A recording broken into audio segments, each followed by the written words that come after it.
എല്ലാവർക്കും അതിഥീസ് വേൾഡ് എന്ന യൂട്യൂബ് ചാനലിലേക്ക് സ്വാഗതം. അപ്പോൾ നമ്മൾ കുറേ നാളുകൾക്ക് ശേഷമാണ് ഒരു വീഡിയോ ഇടുന്നത്. കുറച്ച് തിരക്കും കാര്യങ്ങളും ഒക്കെ ആയിരുന്നു. അപ്പോൾ ഇന്നത്തെ നമുക്കൊരു ദിവസത്തെ കുറച്ച് കാര്യങ്ങളാണ് കാണിക്കുന്നത്. അപ്പോൾ നമ്മൾ അടുക്കളയാണ്.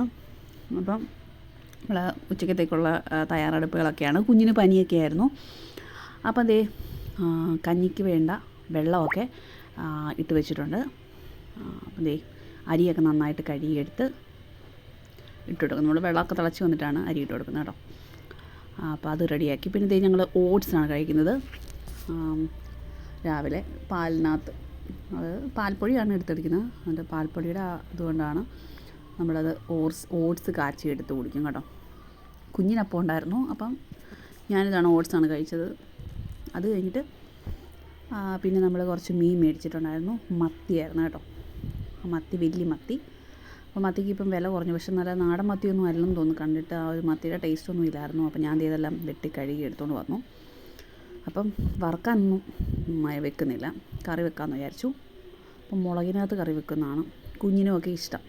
അപ്പം അത് സെറ്റ് ചെയ്യാൻ വേണ്ടി എല്ലാം വൃത്തിയാക്കി എടുത്ത് വെച്ചു. അപ്പം നമ്മുടെ ചട്ടിക്കകത്തോട്ട് ഉലുവ, കടുകുമൊക്കെ ഇട്ട് കൊടുത്ത് നമ്മൾ മുളകി വെക്കാം. പിന്നെ തേങ്ങ അരച്ച് കറി വെച്ചാലും നല്ലതാണ്. പക്ഷേ കൊച്ചിന് മുളകിൽ വെക്കുന്നതാണ് കൂടുതൽ ഇഷ്ടമേ. അതുകൊണ്ടാണ് ഞാൻ അങ്ങനെ കറി വെക്കുന്നത്. അപ്പോൾ അതെല്ലാം ഇട്ട് കൊടുത്തു. ഞാനപ്പം മീനെല്ലാം വെക്കുന്ന കൂട്ടത്തിൽ തന്നെ മീനെല്ലാം വെട്ടി വെക്കുന്ന കൂട്ടത്തിൽ തന്നെ ഉള്ളിയും വെളുത്തുള്ളിയും എല്ലാം അരിഞ്ഞ് വെച്ചിട്ടുണ്ടായിരുന്നു. അപ്പം അതെല്ലാം കൂടെ ഒന്നിച്ചിട്ട് കൊടുക്കുക കേട്ടോ. വേറെ വേറെ ആയിട്ടൊന്നും ഇട്ട് കൊടുക്കുന്നില്ല, ഒന്നിച്ചങ്ങ് ഇട്ട് കൊടുക്കുകയാണ്. ഉള്ളി, വെളുത്തുള്ളി, ഇഞ്ചി, പച്ചമുളക്, കറിവേപ്പില അതെല്ലാം കൂടി ഇട്ട് നന്നായിട്ട് വഴറ്റിയെടുക്കുക. നന്നായിട്ട് വഴറ്റി വരണം കേട്ടോ. എന്നാലേ ആ ഒരു രുചി കിട്ടത്തുള്ളൂ. അപ്പോൾ അടുപ്പിൽ വെക്കുന്നതാണ് കുറച്ചുകൂടെ ടേസ്റ്റ്. അപ്പോൾ ഇന്ന് സമയമൊന്നും ഇല്ലാഞ്ഞ് കടയിലുമൊക്കെ ഇതായതുകൊണ്ടാണ് നമ്മൾ ഗ്യാസേ വെച്ചത്. അല്ലെങ്കിൽ ഞാൻ മീൻകറി സാധാരണ അടുപ്പയിലാണ് വെക്കാറുള്ളത്.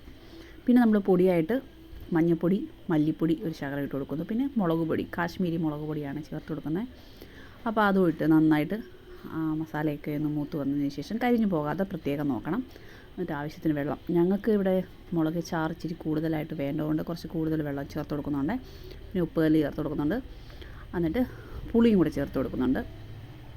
പിന്നെ ഞാൻ കറിവേപ്പില ഇടുന്നുണ്ട് കേട്ടോ. അപ്പോൾ നന്നായിട്ട് തിളച്ച് വരണം. തിളച്ച് വന്നതിന് ശേഷം നമ്മൾ നമ്മുടെ മീനെല്ലാം കൂടെ അതോട്ട് ഇട്ട് കൊടുക്കുവാണേ. അപ്പോൾ നമ്മുടെ കറിയൊക്കെ സെറ്റായി. ഇതാണ് വെക്കാനും എളുപ്പം ഇതൊക്കെ തന്നെയാണ്. ഇങ്ങനെ കറി വെക്കുന്നതാണ്. അപ്പം എന്നിട്ട് നന്നായിട്ടൊന്ന് ഇളക്കി കൊടുക്കുക. ഉപ്പൊക്കെ വേണമെന്നുണ്ടോ നോക്കുക, അല്ലെങ്കിൽ ഇടയ്ക്ക് തിളച്ച് വരുമ്പോൾ നോക്കിയാലും മതി. എന്നിട്ട് ഞാൻ അതിനോട് കറിവേപ്പിലയും കൂടി ഇട്ട് കൊടുക്കുന്നുണ്ട്.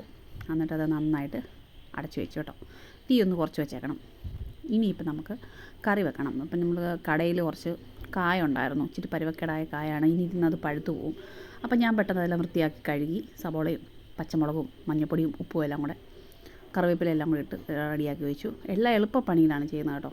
ഇപ്പം തിരക്കായതുകൊണ്ടാണ്, കുഞ്ഞിന് വയ്യാതെയൊക്കെ ഇരിപ്പായിരുന്നു. അതുകൊണ്ട് എല്ലാം കൂടെ നോക്കാൻ പറ്റിയില്ല. കടയിലും പോകണം.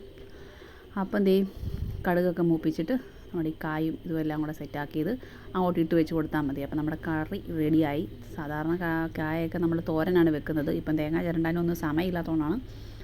അപ്പോൾ അത് മൂടി വെച്ചാൽ മതി, അത് റെഡി ആയിക്കോളും. ആ സമയത്ത് നമ്മുടെ മീൻകറി റെഡി ആയിട്ട് വന്നിട്ടുണ്ട്. നല്ല അടിപൊളി മണമൊക്കെ വന്നിട്ടുണ്ടായിരുന്നു. അപ്പം മത്തിക്കറി റെഡിയാണ് കേട്ടോ. അപ്പം ഇപ്പോഴത്തെ മത്തിക്ക് നേരത്തെ നമ്മുടെ പഴയ ഒരു മത്തിയുടെ രുചിയൊന്നും ഇല്ല. എല്ലാം വരവ് മത്തിയാണ്, അതുകൊണ്ടാണ് കേട്ടോ. പിന്നെ ചെറിയ സൈസ് മത്തികളും വരുന്നുണ്ട്. അതൊക്കെ വറക്കാനേ കൊള്ളത്തുള്ളൂ. ചെറുത് അല്ലെങ്കിൽ പറ്റിക്കാം, ഇങ്ങനെയൊന്നും മുളകിനകത്തൊന്നും വെക്കാനായിട്ട് ഒന്നും ഇല്ലത്. അപ്പം നമ്മുടെ കറികൾ റെഡിയായിട്ട് വന്നു. അപ്പം നമ്മൾ എണ്ണയെല്ലാം പൊങ്ങി വന്നിട്ടുണ്ട്. അപ്പം നമുക്ക് മനസ്സിലാവും ആ ഒരു വെന്ത പരുവമാണ്. അപ്പം വറക്കാനുള്ളതൊന്നും ഇല്ലായിരുന്നു, കുറച്ച് മത്തിയേ ഉള്ളായിരുന്നു. അപ്പം അത് റെഡിയാക്കി മാറ്റി വെച്ചു. ഇനിയിപ്പോൾ നമുക്ക് കുറച്ച് കപ്പ ഉണ്ടായിരുന്നു, കടയിൽ തന്നെയാണ് കേട്ടോ. വലിയ ഒരെണ്ണം ഞാൻ എടുത്തുകൊണ്ട് വന്നു. ഇതൊരു 1.5 കിലോ ഉണ്ട്. അപ്പം അത് ഞാൻ റെഡിയാക്കാമെന്ന് വെച്ചു. അപ്പം നമ്മുടെ നമുക്ക് നോക്കണം, അത് വെന്തോ പോയോ എന്നൊക്കെ അറിയാനായിട്ട്. അപ്പം ഒത്തിരി വേവൊന്നും അതിൻ്റെ ആവശ്യമൊന്നുമില്ല. അത് നമ്മളൊരു വെള്ളത്തിൽ ആ ഒരു ഇത് കിടന്ന് റെഡി ആയിക്കോളും. അപ്പം നമ്മുടെ മെഴുക്ക് വരട്ടി റെഡിയായി. അപ്പം ആ സമയത്ത് ഞാൻ കപ്പയെല്ലാം അരിഞ്ഞിട്ടുണ്ടായിരുന്നു. അപ്പോൾ നന്നായിട്ടത് കഴുകിയെടുക്കണം. ഈ കപ്പയിൽ ഒത്തിരി മണ്ണും ചെടി കണക്ക് സംഭവമൊക്കെ ഉണ്ടായിരുന്നല്ലോ. അപ്പോൾ അതുകൊണ്ട് കപ്പയെല്ലാം അരിഞ്ഞെടുത്തു. അപ്പോൾ ഈ കപ്പ ഒരു ചെറിയ ഒരു കറുപ്പ് കളർ കയറി, അല്ലെങ്കിൽ 2 ദിവസമൊക്കെ ആകുമ്പോൾ അത് കുറച്ചുകൂടെ ചീഞ്ഞ് പോകും. 2-3 ദിവസം മുന്നേ കടയിൽ വിൽക്കാനെടുത്താണ്. അപ്പോൾ ലാസ്റ്റ് ഒരെണ്ണം ബാക്കി വന്നത് വെറുതെ കളയേണ്ടെന്ന് ഓർത്ത് ഞാൻ എടുത്ത് വെച്ചാണ്. അപ്പം കുക്കറിനകത്തോട്ട് അതും കപ്പയും ഇച്ചിരി ഉപ്പൂടിട്ട് മാറ്റി വെച്ചു. അപ്പോൾ ഈ കടയിൽ നമുക്ക് 2-4 കവറ് പാൽ ഉണ്ടായിരുന്നു ബാക്കി വന്നത്. അപ്പോൾ അത് തിളപ്പിച്ച് വെക്കുവാണെങ്കിൽ ഉറയൊഴിക്കാം, തൈരിനാക്കി വെക്കാമെന്ന് വിചാരിച്ച് ഞാനത് നന്നായിട്ട് തിളപ്പിച്ച് എടുത്ത് വെക്കുന്നുണ്ട് കേട്ടോ. ഇനി ഇതൊന്ന് തണുത്ത് വന്നതിന് ശേഷം നമുക്ക് ഉറയൊഴിച്ച് തൈര് അതിനുള്ള റെഡിയാക്കാം. അപ്പോൾ അതൊക്കെ മാറ്റി വെച്ചു. അപ്പം ദേ കപ്പയൊക്കെ നന്നായിട്ട് വെന്ത് വന്നിട്ടുണ്ട് കേട്ടോ. അപ്പം നന്നായിട്ട് നല്ല കപ്പയായിരുന്നു, നല്ലതായിട്ട് വേകുന്ന കപ്പയായിരുന്നു കേട്ടോ. അപ്പോൾ അതെല്ലാം സെറ്റായി. അപ്പം ഞാനത് നമ്മൾ ഉടച്ചെടുക്കാൻ വേണ്ടി തേങ്ങ ചിരണ്ടിയിട്ടുണ്ടായിരുന്നു, മഞ്ഞൾപ്പൊടി, ഉള്ളി, വെളുത്തുള്ളി, ജീരകം, പിന്നെ മുളക്, കാന്താരി നമുക്കുണ്ടായിരുന്നു. അതിട്ടാണ് നമ്മളത് ഒത്തിരി ഇതായിട്ട് വെള്ളമൊന്നും ചേർക്കേണ്ട, അല്ലാതെ അരച്ചെടുത്തത് നമ്മുടെ ഈ കപ്പയായിട്ട് ആദ്യം കപ്പയൊന്ന് കുഴയ്ക്കണം. കുഴച്ചതിന് ശേഷം ഈ അരപ്പും കൂടെ ചേർത്ത് നന്നായിട്ടൊന്ന് നമ്മൾ സ്പൂൺ കൊണ്ടൊന്നും ഇടിച്ചാൽ റെഡിയാകത്തില്ല. നമ്മുടെ ചപ്പാത്തി പരത്തുന്നതില്ലേ, അതൊക്കെ ഇട്ട് നന്നായിട്ട് ഉടച്ചെടുത്താൽ മതി കേട്ടോ. അല്ലെങ്കിൽ എല്ലാ സൈഡിലും അരപ്പ് കിട്ടാൻ പാടായിരിക്കും. അപ്പം നന്നായിട്ട് ഉടച്ചെടുത്തിട്ടുണ്ട്. നല്ല അടിപൊളി കപ്പയായിരുന്നു കേട്ടോ. അപ്പം കപ്പ റെഡി ആയിട്ടുണ്ട്. ഇപ്പോൾ ഇനി നമുക്ക് കപ്പ വേണമെങ്കിൽ ചൂടാക്കി ജസ്റ്റ് ഒന്ന് അടുപ്പ വെച്ച് ചൂടാക്കാം. അപ്പം ശകലം വെളിച്ചെണ്ണ ഒഴിച്ചു കൊടുക്കണം, പച്ച വെളിച്ചെണ്ണ. കറിവേപ്പിലയൊക്കെ വേണമെങ്കിൽ ചേർക്കാം കേട്ടോ. കൂട്ടത്തിൽ ഞാൻ അരപ്പ് ചേർത്ത കൂട്ടത്തിൽ തന്നെ കറിവേപ്പിലയും കൂടെ ചേർത്തിട്ടുണ്ട്.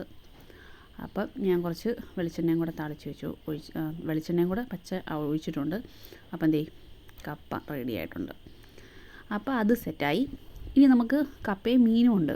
ഇനി നമുക്കൊരു കുഞ്ഞിന് കപ്പ കഴിക്കത്തില്ല കേട്ടോ, കുഞ്ഞ് കപ്പ കഴിക്കില്ല. അപ്പോൾ അവൾക്ക് കുറച്ച് പപ്പടം വറക്കാമെന്ന് വെച്ചു. അപ്പോൾ പപ്പടം ഇഷ്ടമാണ്. അപ്പം അത് ഞാൻ വറുത്ത് റെഡിയാക്കി മാറ്റി വെച്ചു. അപ്പം 2 ദിവസമായിട്ട് അവൾ സ്കൂളിൽ പോകുന്നില്ല, പനിയൊക്കെ ആയതുകൊണ്ട്. അപ്പം അത് റെഡിയാക്കി മാറ്റി വെക്കുന്നു. ഇനി ഇതെല്ലാം അത് കഴിഞ്ഞിട്ട് വേണം അടുക്കളയെല്ലാം ഒന്ന് വൃത്തിയാക്കി വെക്കാനായിട്ട്. പിന്നെ നമുക്ക് കഴിഞ്ഞ ദിവസം നമുക്ക് കുറച്ച് വരാലൊക്കെ കിട്ടിയിട്ടുണ്ടായിരുന്നു, ജീവനോടെ ഇരിക്കുകയാണ്. അതൊന്നും റെഡിയാക്കിയില്ല. ഒരെണ്ണം എടുത്ത് വറുത്തതേ ഉള്ളൂ, കറി വെച്ച് വറുക്കുകയും ചെയ്തതേ ഉള്ളൂ. ബാക്കി ജീവനോടെ കിടക്കുവാണ്. അതിനി കറി വെക്കണം. അപ്പം അത് വലിയ വലിപ്പമുള്ളതാണ് കേട്ടോ. ഞാനത് പിന്നെ വീഡിയോ കാണിച്ചു തരാം. വരാലിൻ്റെ ചേട്ടൻ്റെ ഒരു കൂട്ടുകാരൻ കൊടുത്താണ്. ഇപ്പം നമ്മുടെ ഇവിടെ കണ്ടമൊക്കെ പറ്റിക്കുന്നതുകൊണ്ട് മീനൊക്കെ ഒരുപാട് കിട്ടുന്നുണ്ട്. വരാലിനൊക്കെ ഇപ്പം തീരെ വിലക്കുറവാണ്. അല്ലാത്ത സമയത്തൊക്കെ വരാലിന് നല്ല റേറ്റാണ് വരുന്നത്. പക്ഷേ ഇപ്പം നമുക്ക് വരാൽ നിസ്സാര വിലയ്ക്ക് കിട്ടുന്നുണ്ട്. ഇന്ന് നമുക്ക് 1 കിലോ 100 രൂപയ്ക്കൊക്കെ വന്നിട്ടുണ്ടായിരുന്നു. അപ്പോൾ ഇത് ചേട്ടൻ്റെ ഒരു കൂട്ടുകാരൻ ഒക്കെ പിടിച്ചതാണ് അവരുടെ കണ്ടത്തിൽ നിന്ന്. അപ്പോൾ അതൊക്കെ ഇരിപ്പുണ്ട്. അതൊന്നും വെക്കാൻ സമയം കിട്ടിയില്ല. അപ്പം ആ കൂട്ടത്തിൽ നമുക്ക് കപ്പയുടെ കൂടെ ഒരു മുളക് കൂടെ വേണമല്ലോ. അപ്പം ഞാനത് ഉണക്കമുളകും ഉള്ളിയും പിരിപുളിയും ഉപ്പും കൂടി എടുക്കുന്നുണ്ട് കേട്ടോ. അല്ലെങ്കിൽ നമുക്ക് എണ്ണയ്ക്കകത്ത് മൂപ്പിച്ച് ഞാൻ എപ്പോഴും വെക്കുന്നതൊക്കെ അങ്ങനെയും വെക്കാം. ഞാൻ പിന്നെ വേറൊരു രീതി വെക്കാമെന്ന് വിചാരിച്ചു. അപ്പോൾ മിക്സിയുടെ ജാറിനകത്തോടെ ഇതും അതിൻ്റെ കൂട്ടത്തിൽ കുറച്ച് വെളിച്ചെണ്ണയും കൂടെ ചേർത്ത് നന്നായിട്ട് ഈ ഒരു പരുവത്തിൽ അരച്ചെടുത്ത് കേട്ടോ. ഇങ്ങനെ വെക്കുന്നത് നല്ല രുചിയാണ്.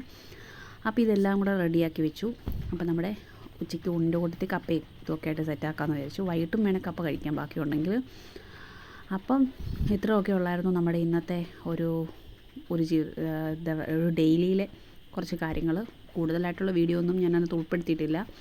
അപ്പം വീഡിയോ ഒക്കെ എല്ലാവർക്കും ഇഷ്ടപ്പെട്ടെന്ന് കരുതുന്നു. അപ്പം ഇനിയും വീണ്ടും വീഡിയോ ഒക്കെ ആയിട്ട് വരും. കുറച്ച് ഗ്യാപ്പൊക്കെ ഉണ്ടായിരുന്നു, എന്നാലും നമ്മുടെ ചാനലൊക്കെ കാണുക, നമ്മളെ സപ്പോർട്ട് ചെയ്യുക.